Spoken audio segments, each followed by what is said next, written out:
Assalamualaikum warahmatullahi wabarakatuh. Salam sejahtera bagi kita semua. Perkenalkan, nama saya Zahra Nur Anissa dari kelompok 2 Bisnis Internasional kelas B Prodi Ilmu Administrasi Bisnis. Pada hari ini, kami dari kelompok 2 akan mempresentasikan tugas makalah dengan tema kekuatan dunia. Sebelum itu, izinkan saya untuk memperkenalkan terlebih dahulu anggota-anggota dari kelompok 2. Adapun anggota-anggota dari kelompok 2 yaitu Nurul Mukminin, Ilham, Karisma, Mona Lisa, Wirandi, Sinta Kumala Dewi, Wahyuningsih, Zahra Nur Anissa, dan Nur Arifani Makfirah. Berikut pembahasan materi dari kelompok 2, mohon disimak dengan baik. Baik, perkenalkan nama saya Wirandi. Saya akan memaparkan latar belakang dari materi kami. Kekuatan atau power dalam ilmu hubungan internasional adalah elemen utama, terutama dalam kacamata realisme. Morgenthau menjelaskan bahwa perilaku negara pada dasarnya adalah perjuangan untuk memperoleh kekuatan atau struggle for power.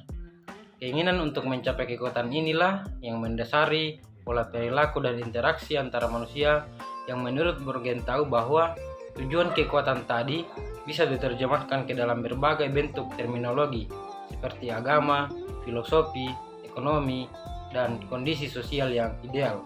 Kekuatan sendiri diambil dari kata kuat yang berarti kemampuan, dan etimologis ini sama dengan makna power, yaitu kata yang diambil dari bahasa Inggris abad pertengahan dan angle power yang bermakna to be able atau menjadi bisa atau mampu. Secara terminologis, menurut Morgenthau, power adalah kemampuan manusia untuk mengontrol dan mempengaruhi pikiran dan tindakan manusia yang lain.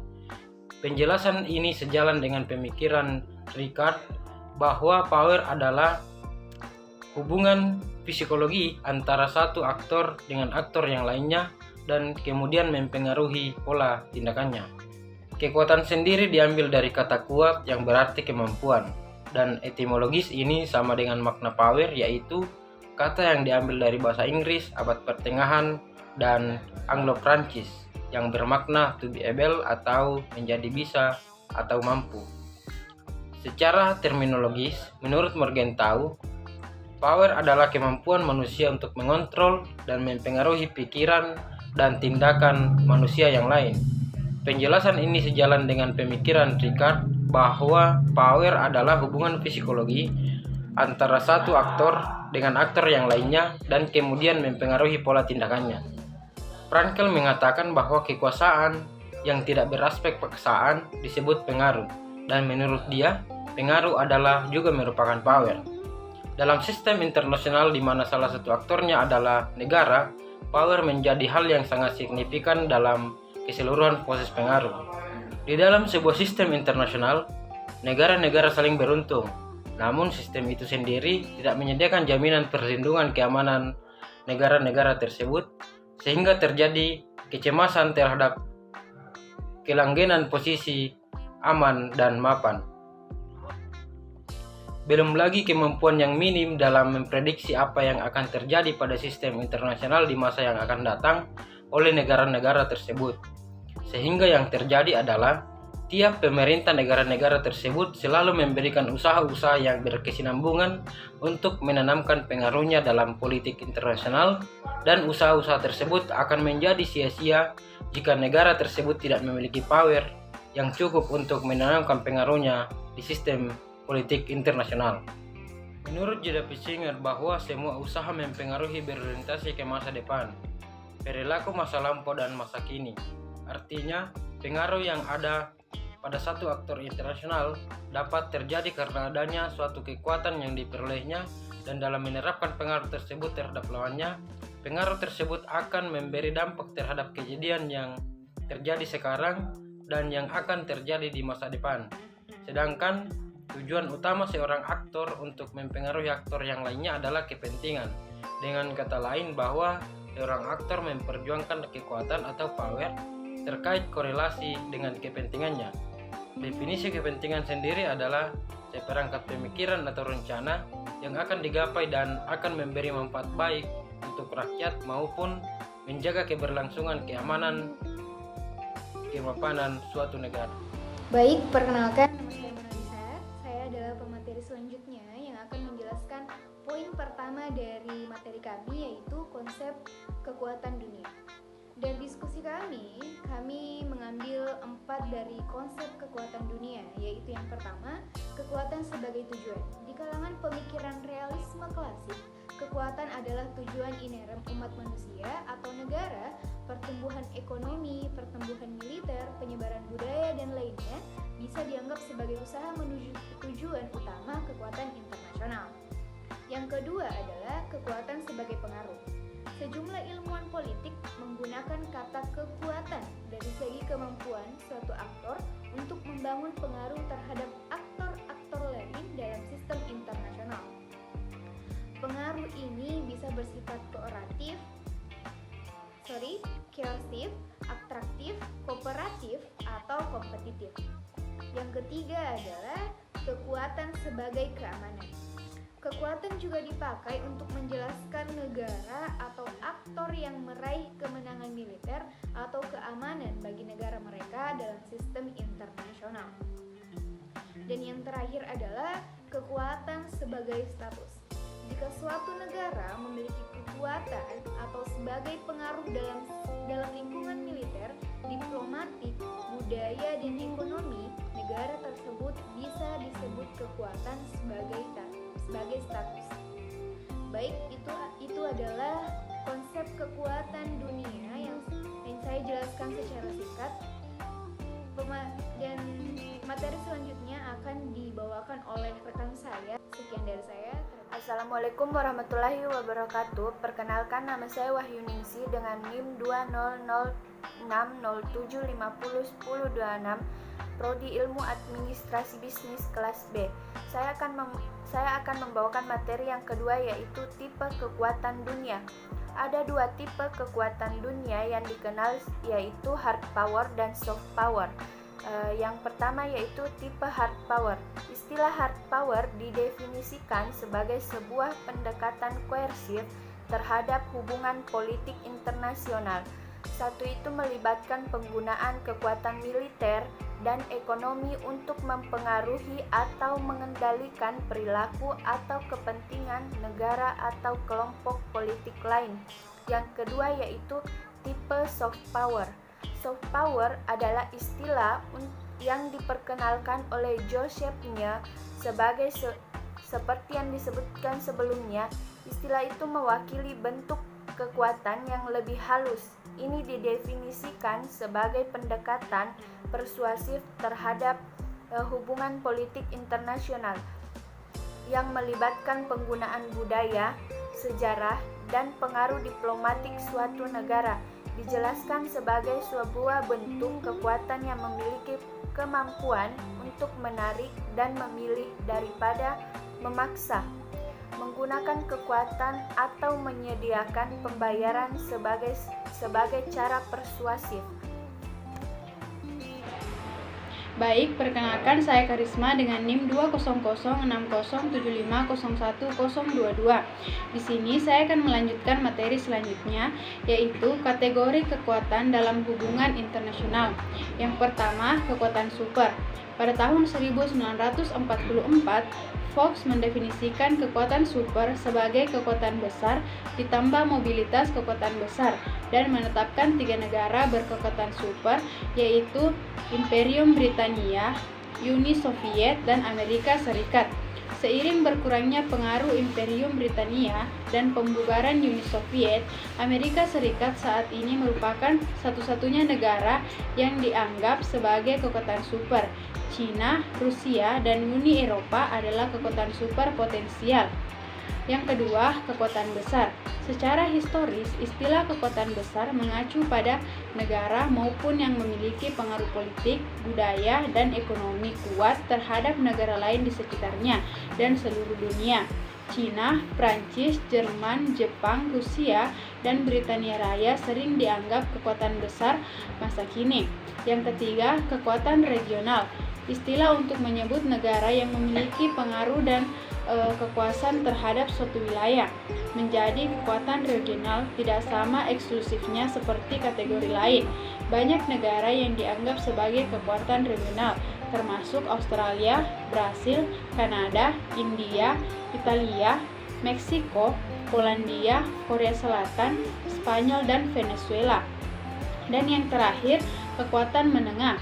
Istilah subjektif bagi negara-negara berpengaruh tingkat 2 yang belum bisa dianggap sebagai kekuatan besar. Misalnya Argentina, Pakistan, Belanda, Indonesia, Israel, dan Afrika Selatan.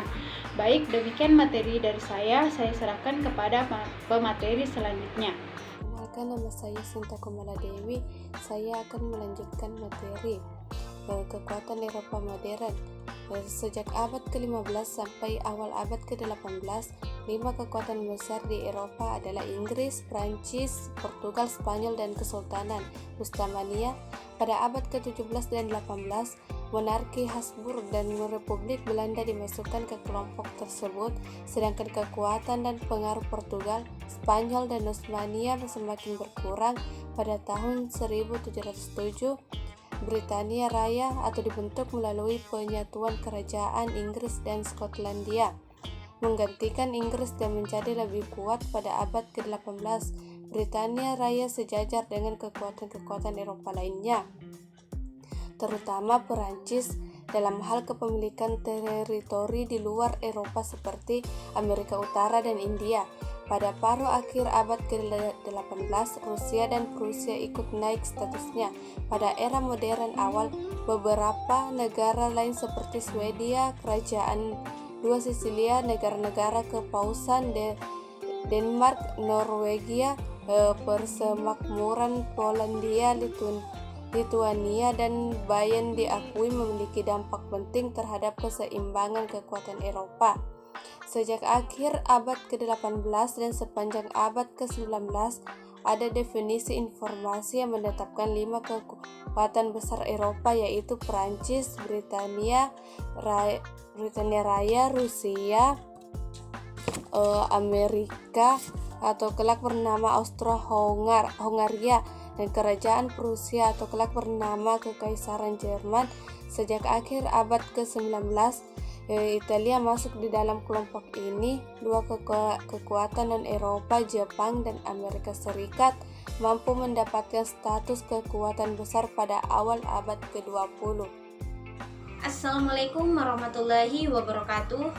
Perkenalkan, saya Nurul Mukminin dengan NIM 200607501020. Baik, saya akan melanjutkan pemaparan materi dari saudari Sinta Komala Dewi, yaitu transisi kekuatan global. Nah, kekuatan transisi global dapat terjadi ketika konfigurasi kekuatan yang ada tidak hanya sekedar sebuah pasar bebas atau free market, di mana berbagai negara dapat dengan mudah masuk ke pasar tersebut dan bersaing. Nah, tentu saja transisi kekuatan global membutuhkan sebuah status, sebuah kedudukan yang bisa didapatkan secara kompetitif, di mana terdapat status lebih tinggi dan lebih rendah.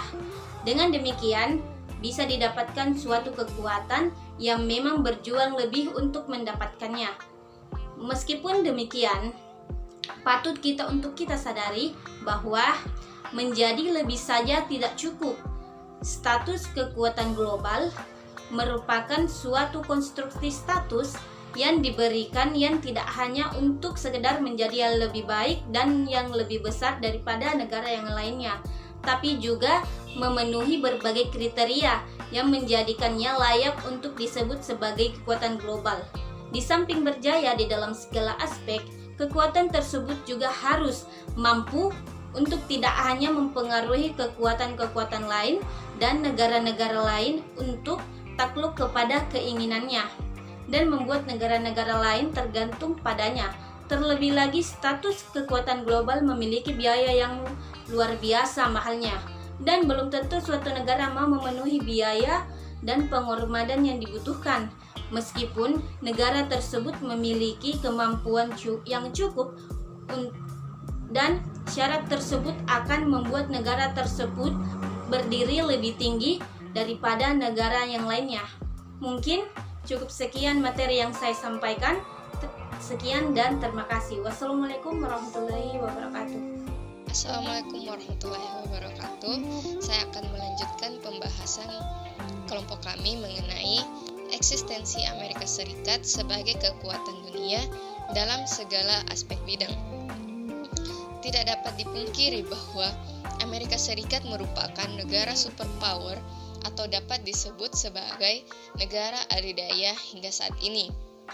Negara dengan sistem pemerintahan Republik Federal ini telah menjadi negara yang memiliki kekuatan militer, ekonomi, dan kekuatan politik, serta teknologi yang tinggi.